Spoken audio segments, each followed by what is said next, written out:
First of all, an acknowledgement to my co-authors, Susanna Bachmar and Colin Bonner. And what I'm going to present is some thinking that we've been doing about the issue of assisted gene flow.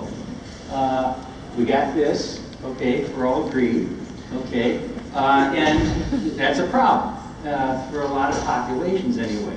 So populations that have a lot of plasticity and they have a lot of tolerance, broad environmental tolerance, maybe not such a problem. Some species will actually benefit from global warming because of competitive advantages.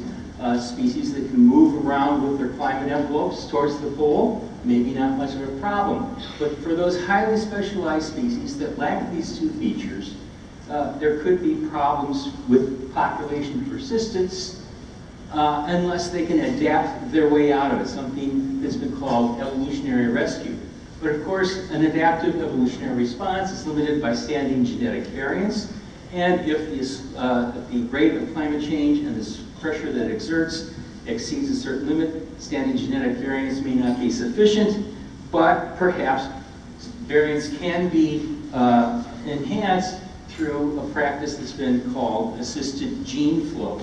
So to illustrate that idea, let's just think of this northern population up here that is experiencing a temperature shift. Starts to go into decline. Potential solution, just take a great big bunch of people, or a bunch of individuals from down here and move them up north, and then you let them interbreed and hope that the alleles for heat tolerance get introgressed into the local population, the population that's already locally adapted to those sorts of conditions. So here's the idea, it's just thinking a single massive managed gene flow event. It's simple in concept, sounds plausible, but there's a couple of questions that have to be addressed. Some of them being, which are the best source populations? One might think that if this is what the temperature is going to be, go to find a source population where that's where the temperature has been, okay? And what's the adequate translocation rate? How many individuals do you move? And I don't have exact answers to any of these, but I do have the idea that there's something that needs to be considered that I don't think people have brought up before, and that is the problem of phenological mismatch between residents and migrants. What I've shown here is an example, think of like flowering species, and think about when they produce their flowers over the course of the season. So this is the day of the flowering season, this is the number of flowers that they make on each day, black for residents, white for migrants. Okay, no problem here, because everybody is flowering on the same cue. If you think of a massive gene flow event, so that there's 50% migrants in the mating pool, then what you would expect to see is something like that, is that every day of the season, 50% of the pollen in circulation is from the migrants. You should have random mating. 50% of all matings should be of hybrid nature, okay? But if you have instead a displacement in phenology, you have a little bit of difficulty. For the first part of the flowering season, there's no migrant pollen in the pollen pool. For the second half of the season, it's all migrants, and you end up having assortative mating. Migrants mate with migrants, residents mate with residents, and you end up having a very low effective hybridization rate. You can actually calculate out the expected number of opportunities for hybridization through this index, which is just simply the fraction of flowers produced by the resident population on day D, the proportion of migrant pollen in the pollen pool on day D, sum up over all days, and then there's the corresponding measure down here for hybridization of migrants to residents. Okay, we have a data set that Susie Wagmar collected in an experiment on assisted migration that we could use to look at this assisted gene flow paradigm. And it used this as a model plant, Chamaecrista fasciculata. It's an annual legume, and it occurs all throughout the U.S., eastern half of the U.S. And what she did was take an established several populations up at the Kaufler Scientific Reserve at the University of Toronto, and one of these populations is from Minnesota. And so for the purposes of this talk, we will think of this as being our resident population in need of rescue, okay? And it comes from the same latitude as KSR. Now think about these as being our potential migrants, okay, which come from successively further south, okay? And just to think about it, North Carolina would be a population that has genes for heat tolerance, okay? And the idea is, how do we do the genes from this population introgress into the genetic background of the residents?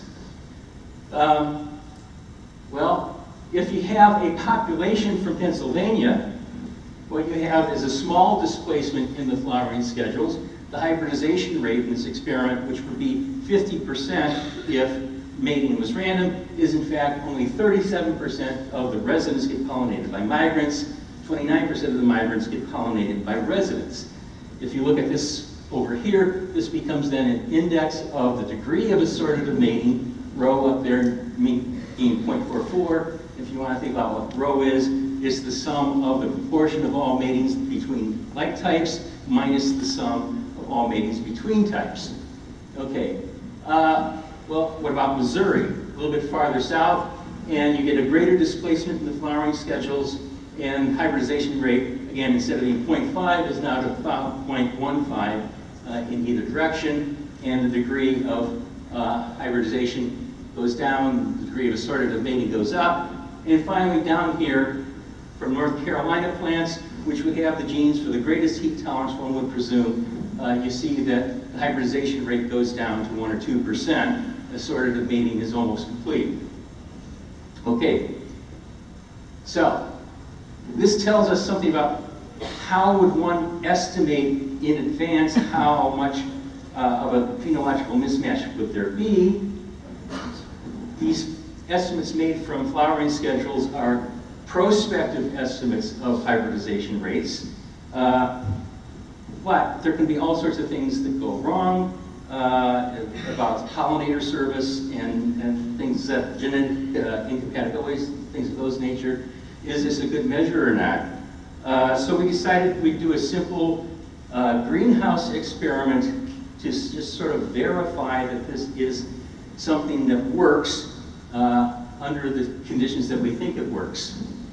For this experiment, we used 2 selection lines developed by Emily Austin of Brassica rapa. One line selected to flower early, one selected late. This is just after 2 generations. You can see there's a big difference in the short, bushy earlies and the tall, spindly lates. And there's a big difference in the flowering time. What we did is sort of assume that the earlies are residents, the lates are migrants.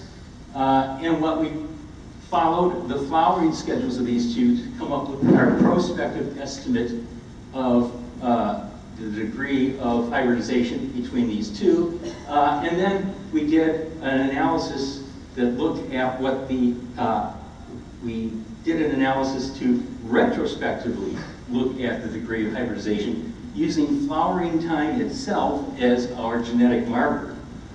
So let's just go through the part of the experiment. So here we have focal parents. We have focal parents that are early, that are late. They're both contributing to a pollen cloud. And what happens is that as we go through the greenhouse every day with feathers and touch this flower, then that flower, then that flower, then that flower, faithfully every day in a randomly chosen path, we should end up with this degree of assortative mating so that primarily early mothers have early fathers, late mothers have late fathers. And each one of these plants then produces a mix of purebred and hybrid seeds. Okay? Well, looking at the flowering schedules, that's what you expect. The assortative mating is about 0.47. The hybridization rates expected, resident females, about 20% of their offspring should be hybrids. Migrant mothers, about 35% of their offspring should be hybrids. So, how do you determine what the actual rate is? Using flowering time as a genetic marker. What we did is something like this. For each one of these plants that was in this mating pool, We also paired it to 2 additional plants so that this early focal parent up here was then crossed to an early pollen recipient independent of the pollen pool. This late individual was crossed to a late, so pollen donation to these 2, and then we did the reciprocals as well. And you can see what we did then is we produced a group of seeds of known hybrid status. We know we produced purebred early, purebred late, and F1 hybrids between them. Here's the distribution from those controlled crosses. Here we see the distribution of flowering times among the early purebreds, among the hybrids, and among the late purebreds. Using these distribution, phenotypic distributions of these individuals of known genetic origin, we could then calculate out what would be the expected distribution of offspring in these open pollinated focal parents, given that there's this particular amount of assortment. And so the expectation would be that if you take all the seeds out of the early focal parents and grow them up, that 79% of them, 79% of the distribution of their flowering times of their offspring would be drawn from this distribution. 20% of their offspring would be drawn from this distribution. And you have then this mixture distribution that you expect to be attributed to these two source distributions. And then you can do the same thing with the offspring of the late parents. Okay. What I have here is then some expectations. Here's what you expect if there's no, if assortative mating is complete. Here, if there's no assortative mating, same over here, complete assortative mating, no assortative mating. Here's what you expect with our observed or our predicted hybridization rates.